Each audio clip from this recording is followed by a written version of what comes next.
Dragging the age, the Veilguard has been humiliated by Farming Simulator 25. Now, I've played Farming Simulator games.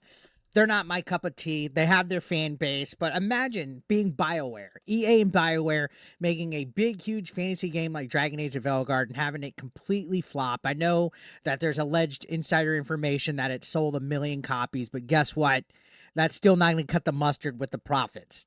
That's still not going to be the 4 to 5 million that this game needs in order to have a profit margin. This game, while it might be selling and not doing as terrible as people are claiming it is, it's still going to be a financial flop, and that's because of all the nonsense in it. Where in God's green earth have you ever heard of a farming simulator game outbeating a fantasy RPG?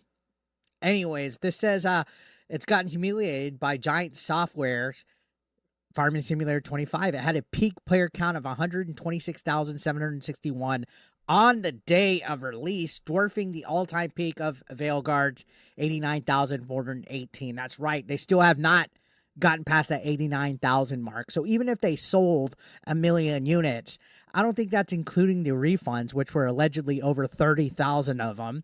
If you have 1 million copies of a game sold, how come your peak has only been 89,000? Now that's Steam, of course, but are you leading me to believe that there's at least another 900,000 people playing just on console?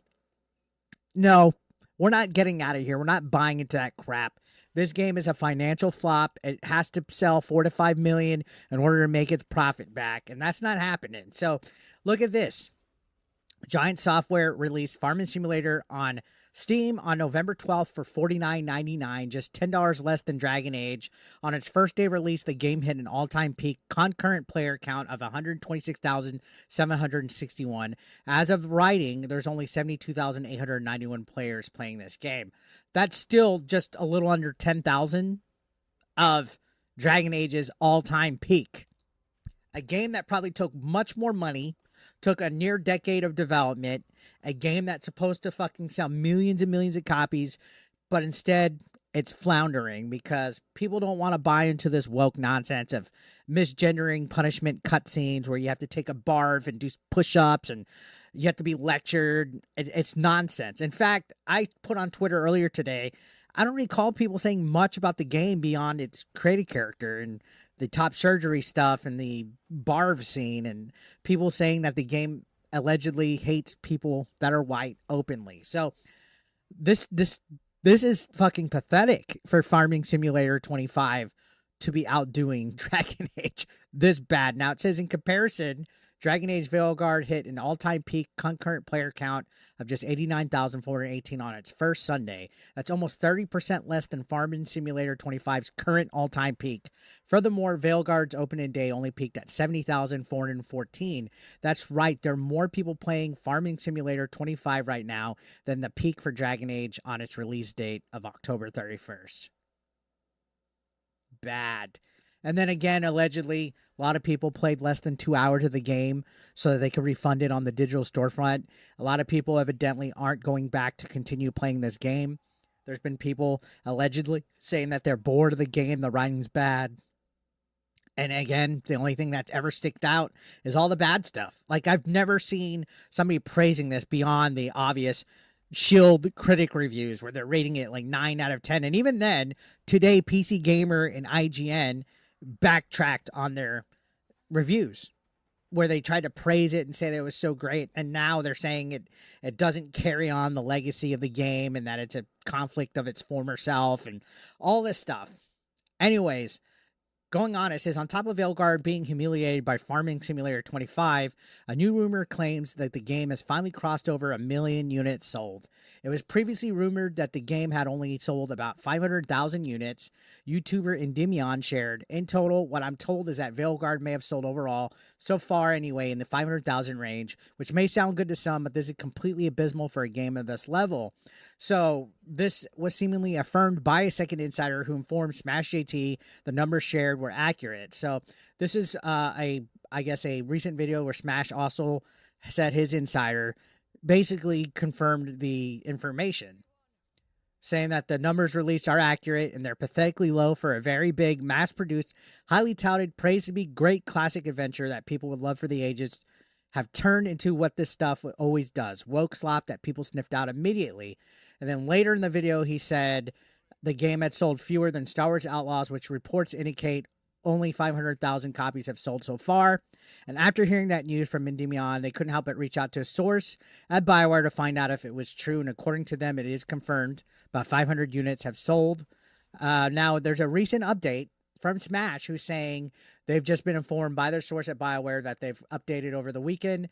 It's now crossed over 1 million sales. While they personally still have their doubts to this number based on the surrounding circumstances, they wanted to pass along the info in interest of full disclosure to all. They'd imagine BioWare will be making a marketing push at some point soon with this info. So, as last I recall, they still have been pretty radio silent. We haven't seen any numbers touted. Again, when you get all this inside information and all this crap, it's all speculation, right? Nobody knows the truth until we get stuff out there. But how many of these copies sold are free keys that they've given away? I've literally seen PC companies giving free copies of Dragon Age. This is also on EA Origins, I believe, where you can play as long as you have a subscription to it. And then again, you got returns, refunds, people trading it in. Who knows what the real number is at this point? And again, if it sold 1 million copies, fair, right?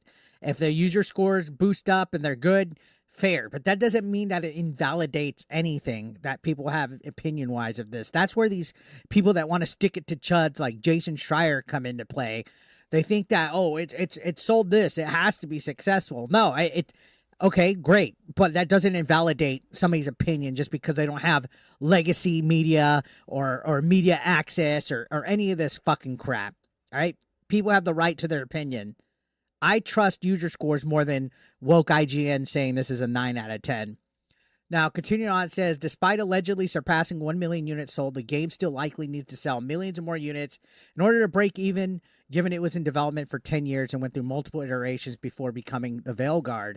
It's quite likely the game has underperformed EA's sales expectations, and EA's chief financial officer shared during the company's most recent quality earnings call that they're expecting net bookings for the quarter to be between 2.4 billion and 2.55 billion, with it largely being driven by Veilguard and EA Sports FC franchise. So, yeah, it remains to be seen just how well it's done, but regardless of the fact, it getting demolished by Farming Simulator 25 is fucking hilarious, in my opinion.